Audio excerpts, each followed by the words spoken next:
យើងឃើញអ្វីដែលទ្រង់ធ្វើអូព្រះដងចាជាស្ដាគ្មានទីបាញ់ចប់ក្រុមអ្វីដែលទ្រង់បានធ្វើដោយព្រះគុណអង្ចាទ្រង់នឹងធ្វើម្ដងទៀតគ្មានរនាំណាដែលទ្រង់មិនអាចបំបែកនំដែលទ្រង់មិនអាចរៀបរឿងមិនអាចកើតឡើងគ្មានរាងកាយណាដែលទ្រង់មិនអាចជាបានប្រព្រលឹងទ្រង់សំគ្រួគំរឿងមិនអាចកើតរូបភាពងងទ្រង់មិនជាមិនលឺទ្រង់មិនជាមិនលឺអូព្រះនៃការក្តីសង្ឃឹមកើតទ្រង់បានឆ្លងនៃស្លាប់ទ្រង់ជាជ័យជំនះអូព្រះនៃការ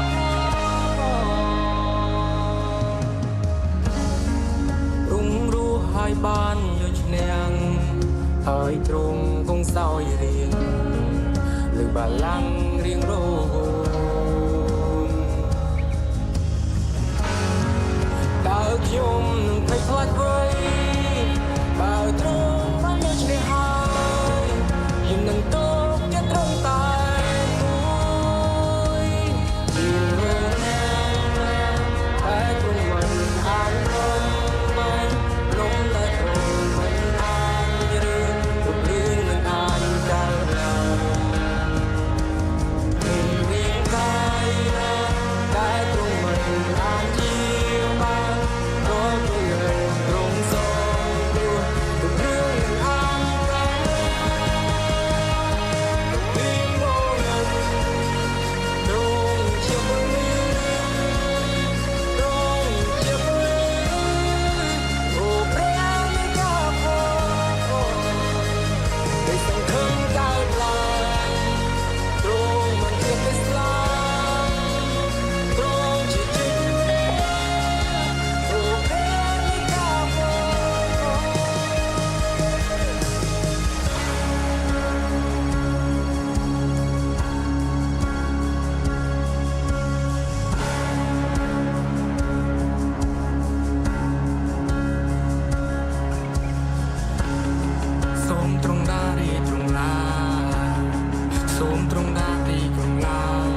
សូមបងហូ